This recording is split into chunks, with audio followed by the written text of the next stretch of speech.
पता नहीं लगेगा मेरे भाई। जवानी एक कागज की नौका है,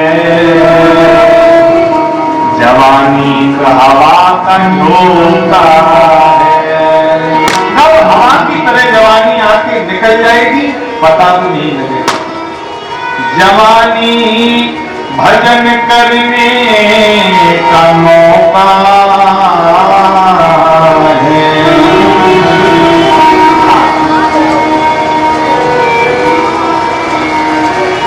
तो महाराज ध्रुव जी को पता लगा कि मेरे पिता यहाँ के राजा उत्तानपाद हैं। अनायास गोद में जाकर के राजा के बैठे। आत्मा वही जाए थे पुत्रा, पिताजी को आत्मा ही पुत्र होता है। सुरुचि को पता लगा राजा आज तेरे सौत के पुत्र को गोद में बैठा ले हैं, आज आदि गोद लेगा, कल है आधा राज्य बंटवाएगा। समाज में कुछ लोग ऐसे होते हैं जो अपने दुख से दुखी नहीं हैं, पड़ोसी के सुख से दुखी रहते हैं। हमें अपनी मोटरसाइकिल तब खराब लगती है जब हम पड़ोसी के 4 पहिया की गाड़ी को देख लेते हैं। एक व्यक्ति पर देवता प्रसन्न हो गए, उन्हें वरदान मांग लो। उस व्यक्ति ने कहा हम ये चाहते हैं हम जब जो मांगे हमें तब सो मिल जाए। देवता ने कहा ये तो बड़ा अजीब है, परमानेंट की व्यवस्था, जब जो मांगे तब सो मिल जाए। पर देवता भी कम होशियार नहीं। देवता ने कहा ठीक है, लेकिन एक शर्त है, तुम जितना मांगोगे उससे दोगुना पड़ोसी के घर में जाएगा। अब अपना घर 1 मंजिल का बनाए तो पड़ोसी का 2 मंजिल का बन जाए। अपने घर में 1 4 व्हीलर तो पड़ोसी के घर में 2 4 व्हीलर। अब बड़ा परेशान। एक दिन विचार किया कि हम अपने दरवाजे पे एक कुआ खुदवा दें तो पड़ोसी के दरवाजे पर 2 कुआ खुदेंगे तो सही में गिरेगा, हम तो किनारे से निकल भी जाएंगे। फिर एक दिन इसने विचार किया कि हम जैसे अपनी एक आंखी खुदवा दें तो पड़ोसी की। तो आज का आदमी इतना होशियार है कि अगर पड़ोसी की दोनों फूटे तो अपनी एक खुदवाने में देर नहीं लगाएगा। हम अपने दुख से नहीं, हम पड़ोसी के सुख से दुखी हैं। रानी सुरुचि को पता लगा, दौड़ करके आई है और ध्रुव जी को हाथ पकड़कर खींच करके धक्का दिया है।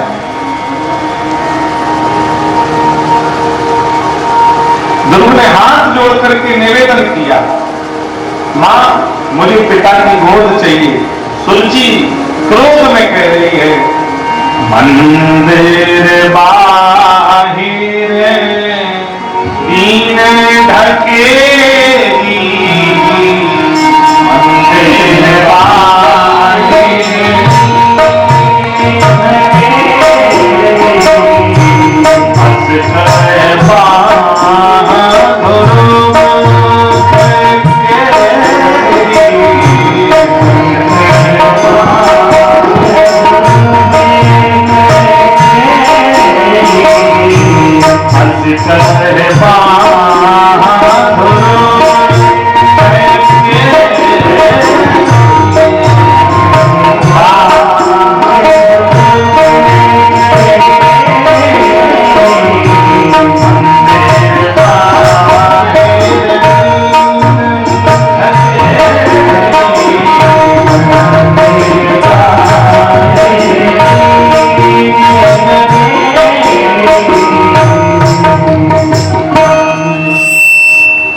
सुरुचि कह रही है कि तुझे पिता की गोद यदि चाहिए तो जा।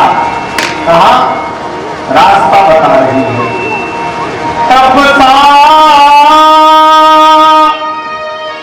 आरात पुरखम तस्यैवा नुग्रहेण में गर्भे तुम साधयात्माना यदि छसी कृपासनम।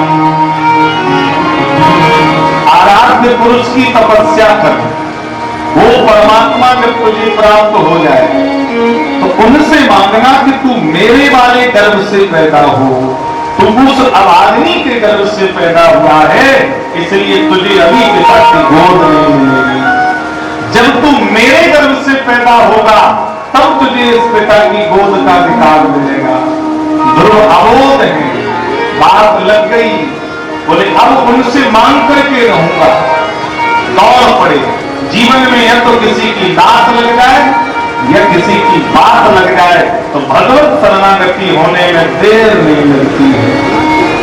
रावण की लात लगी, विभीषण राम जी की शरण में गिर गया। तुलसीदास जी को पत्नी रत्नावली की बात लगी तो भागे चले गए। पत्नी अच्छी मिल जाए तो भगवान की कृपा, पत्नी अच्छी मिले तो भगवान की कृपा, और पत्नी खराब मिले तो भगवान की डबल कृपा। अच्छी मिलेगी तो घर में ही घुसे रहोगे, और खराब मिलेगी तो हर महीने वृंदावन भागते रहोगे। तो यदि हृदय में बात लग जाए, भागे हैं ध्रुव जी, दौड़ते हुए जा रहे हैं। लगन उनसे लगा बैठे, जो होगा देखा जाएगा। उन्हें अपना बना बैठे, जो होगा देखा जाएगा।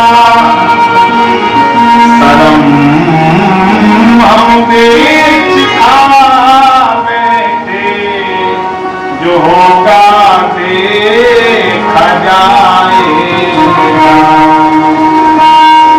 नारद जी के द्वारा 12 अक्षर मंत्र मिल गया। ओम नमो भगवते वासुदेवाय। वृंदावन में मधुवन में बरगद के वृक्ष के नीचे ध्रुव ने तपस्या करी। त्रात्रांते त्रात्रांते कपित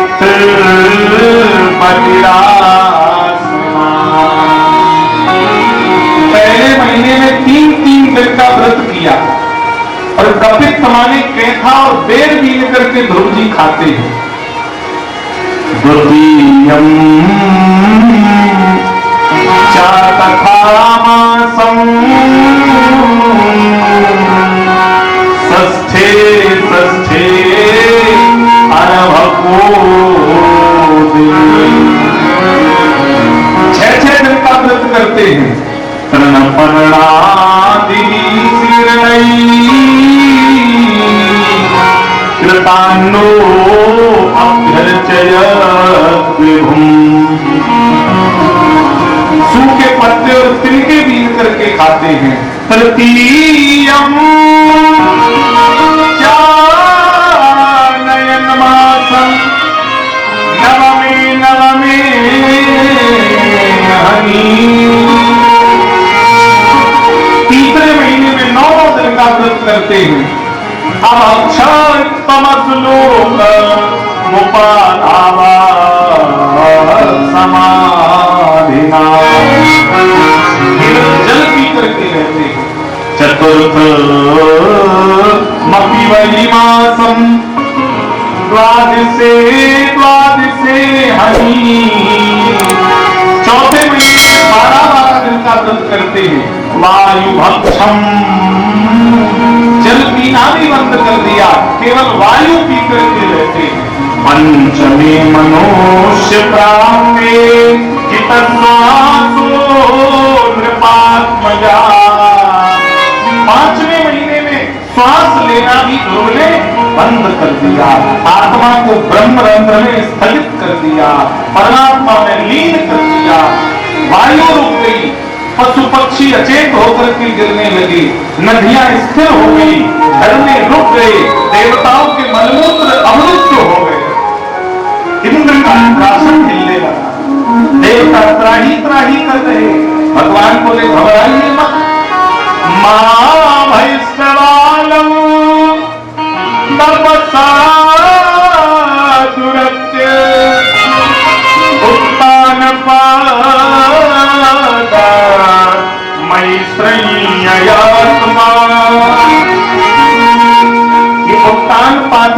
पुत्र ने अपनी आत्मा मेरी आत्मा से जोड़ दी है, इसलिए तुम दिखाई दे रहा है, हम सब ठीक कर देंगे। भगवान ध्रुव के सामने प्रकट हो गए। अब भगवान वेटिंग लिस्ट में लगे कि भक्त आंखें खोले अब हमें देखें, लेकिन जो झांकी बाहर है वो ध्रुव बहुत पहले ही अपने अंतःकरण में देख रहा है। आंखें कितनी बताई गई हैं? आंखें 4 बताई जाती हैं। 2 दिन से बाहरी जगत के दर्शन और 2 नेत्र हैं जिनसे आंतरिक जगत के दर्शन। कहते हैं तुम्हारी क्या हिये की भूख नहीं? हिया के नेत्र कब खुलते हैं? उघराय बिमल बिलोचन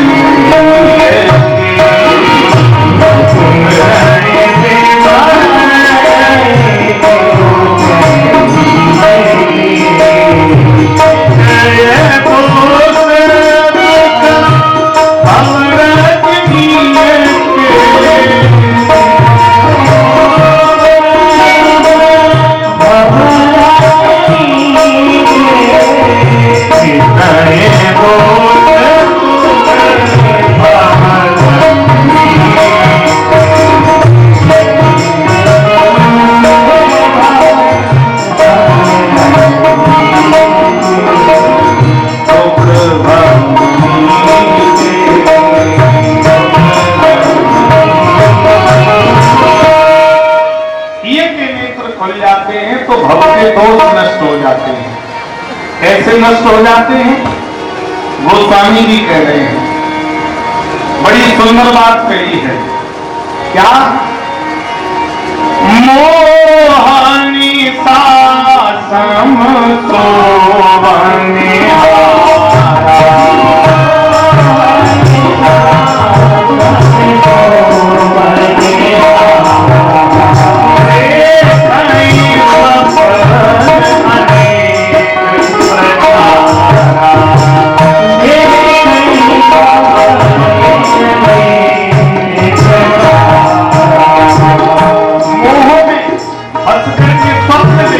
संसार में इससे निजात कैसे पाई जाए?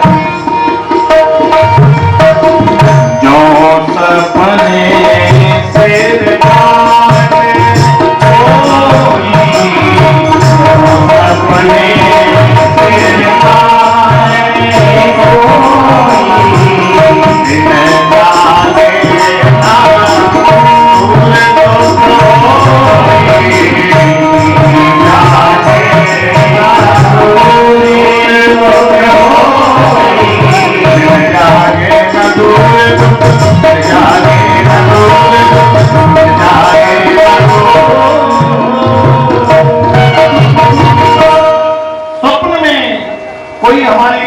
काट रहा है और नेत्र खुल जाए तो महाराज वह दुख दूर हो जाता है। अरे ये तो सपना था भैया, इतना बड़ा सपना देखा, लग रहा कि प्राण निकल गए, आंख खुली तब सांस आई।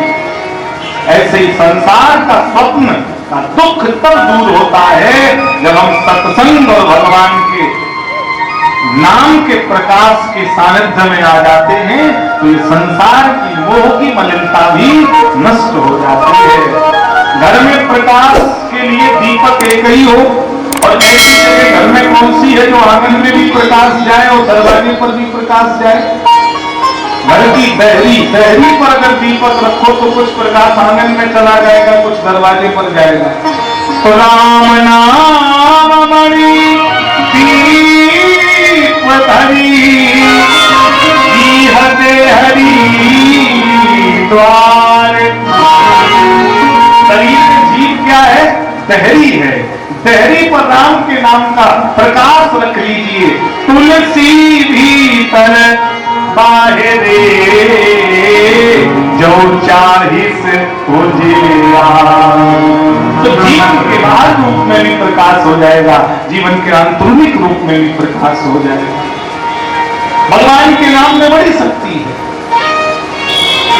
एक सेठ जी थे, कभी कथा सुनने नहीं गए, पत्नी बड़ी धार्मिक थी, पड़ोस में कथा हो रही थी, पत्नी ने कहा सुनो तुम कभी कथा में नहीं जाते हो, आज कथा में चले जाओ। कुछ भगवान का नाम सुनने को मिलेगा ही। सेठ जी पहली बार कथा में आए, लोगों ने देखा सेठ जी आए हैं, तो एक ने आसन बिछा दिया, आइए आइए, दूसरा बोला बैठिए बैठिए। सेठ जी बैठ गए और कथा प्रारंभ हुई तो सेठ जी को नींद आ गई। नींद आई तो सो गए, आरती हो गई, सारे लोग चले गए और सेठ जी सो रहे। सेठ जी सोए और वो व्यक्ति बैठा जिसकी आसनी नीचे दबी थी, वो कहे अब ये उठे तो हम आसन लेकर के जाए। सेठ जी की आंख खुली, उसने अपनी आसनी ली और बोला कथा हो गई अब जाइए। तो सेठ जी को 3 शब्द केवल याद हो गए, बोले आइए बैठिए और जाइए। घर गए, पत्नी ने कहा क्या सीख कर आए? अरे बोले बड़ा आनंद आया, मूल मंत्र मिला। क्या मूल मंत्र? बोले आइए बैठिए जाइए। पत्नी ने माथा ठोका, क्या चक्कर है? शाम को बिस्तर पर सेठ जी रात के 8-9 बज रहे और बिस्तर पर इसी मंत्र का जाप कर रहे, आइए बैठिए जाइए। और तब तक सेठ जी के आंगन में चोर कूदा पीछे से।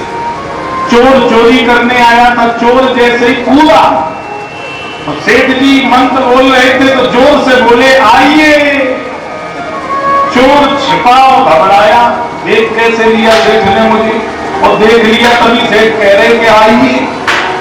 अब छिप करके सोच रहा करे क्या, तब तक सेठ जी ने कहा बैठिए। तो उसने कहा पक्का पहचान लिया तभी बैठने को कह रहे। अब मर गए, अब क्या करें? और वो भागा वहां से तो सेठ जी बोले जाइए। उसने कहा मैं जाके भी देख लिया। अब वो सामने वाले दरवाजे से आया और सेठ जी के पैर पकड़ के गिर पड़ा। सेठ जी हमें क्षमा कर दीजिए, हम चोरी कभी नहीं करेंगे। कुछ सोना पड़ोस से चुरा कर लाया, सेठ जी के हाथ में रख दिया, ये भी तुम रख लो सेठ जी, हम चोरी कभी नहीं करेंगे, ये भी रख लो, कहना किसी से मत। और सेठ जी के कुछ समझ में ना आया, वो कहकर के भाग गया। सेठ जी के हाथ में वो सोना, सेठ जी ने पत्नी से कहा सुन रही हो, मंत्र बहुत जल्दी सिद्ध हो गए। क्यों? बोले इतने जल्दी सिद्ध हो जाएंगे ये तो हमने सोचा नहीं था। पत्नी बोली सेठ जी तुम कथा से झूठे शब्द ले आए और असली चोर भाग गए। अगर तुम कथा में जाकर के असली शब्द ले आते तो जीवन के सारे चोर भी भाग जाते, इसमें कोई संदेह नहीं है। भगवान के नाम में बड़ी महत्ता। हनुमान जी समुद्र पार करके लंका पहुंच गए। चौपाई कह रही है जल लानी गए अचरज नाई, जल लानी गए अचरज नाई,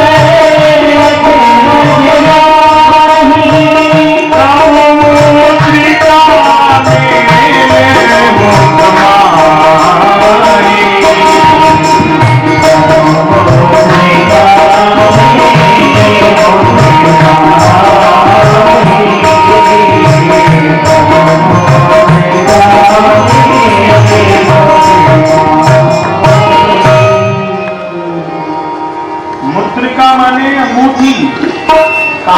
हनुमान जी ने मोह में रखी। किसी ने कहा बंदर है, बंदर में बुद्धि कितनी होती है? अंगूठी तो उंगली में धारण की जाती है, मोह में रख के चले गए।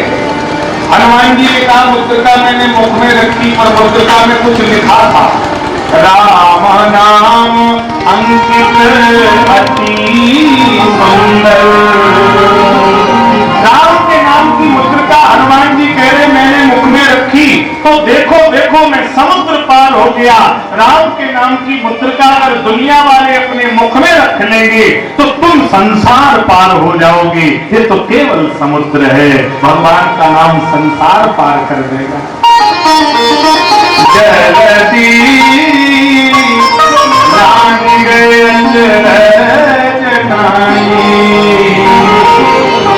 भगवान का नाम बड़ा सुगम है।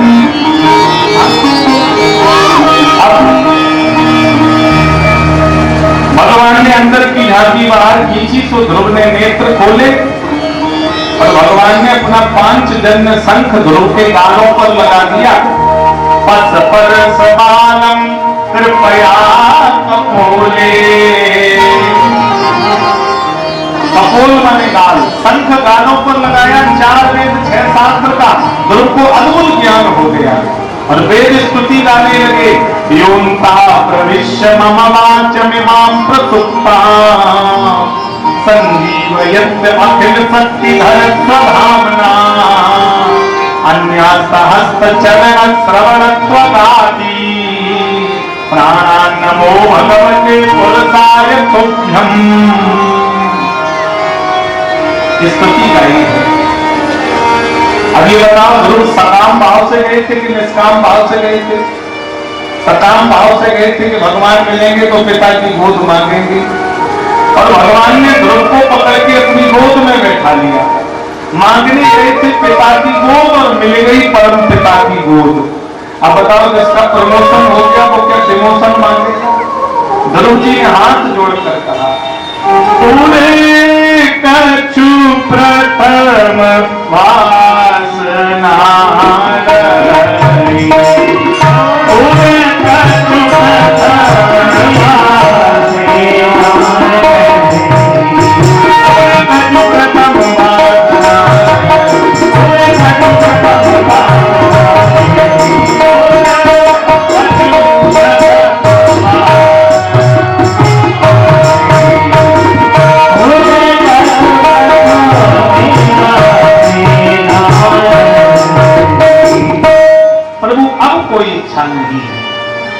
जब तक बिके न थे तो कोई पूछता न था, और तुमने खरीद कर अनमोल कर दिया। अब कोई इच्छा नहीं है। चाह 2 प्रकार की होती है, एक संसार में लग जाए, एक परमात्मा में लग जाए। चाह कभी मिटती नहीं है। चाह आने में पैसा बनाती रही, चाह पैसा से रुपया बनाती रही, चाह रुपया से नोट बनाती रही, चाह नोट से कोठी बनाती रही, चाह कोठी में मोटल बनाती रही, चाह मोटल से होटल में जाती रही, चाह होटल में बोतल खुलाती रही, चाह क्या क्या न करती कराती रही। चाह जल से लगी जी जला हो गया, चाह हरी से लगी जी हरा हो गया, चाह पानी जिन्होंने वो पीले पड़े, चाह छोड़ी जिन्होंने रसीले पड़े, चाह उनकी हमको हरदम चाहिए, और वो हमें चाहे तो फिर क्या चाहिए, वो हमें चाहने लग जाए, कोई चाहत अधूरी नहीं रह जाए। भगवान ने कहा मांगना तो पड़ेगा। गुरु ने कहा प्रभु अब कुछ नहीं चाहिए, मैं अगर तुमसे जो मांगू तो न तुम देना मुझे, वरना फिर आशिक नहीं मजदूर हो जाऊंगा। मैं अगर देखूं तो देखूं, तुम न मुझको देखना, तुमने अगर देखा तो फिर मशहूर हो जाऊंगा। मैं अगर चाहूं जो चाहूं, तुम न मुझको चाहना, और तुमने घर चाहा तो फिर मगरूर हो जाऊंगा। मैं अगर तड़पूं तो दर्द से बिंदु टपकाना न तुम, वरना आंखों से तुम्हारे दूर हो जाऊंगा। कुछ नहीं चाहिए तो भगवान ने ध्रुव को 36,000 वर्षों के लिए ध्रुव पद दे दिया। संत कहते हैं, कहा तूने जीवन गवाया है प्यारे, तेरे घट में सब कुछ समाया है।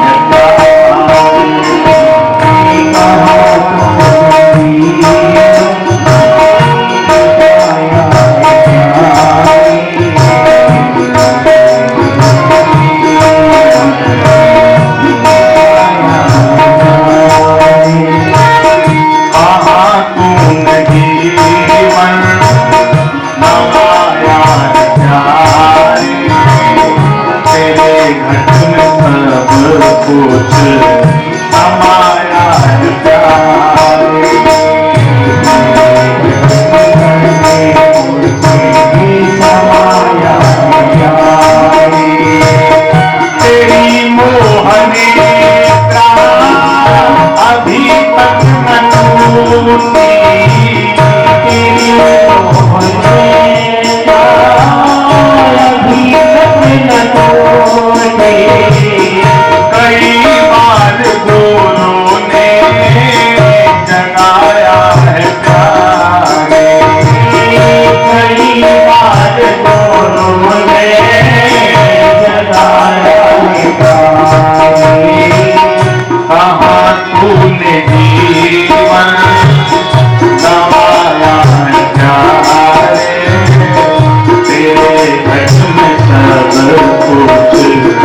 पदा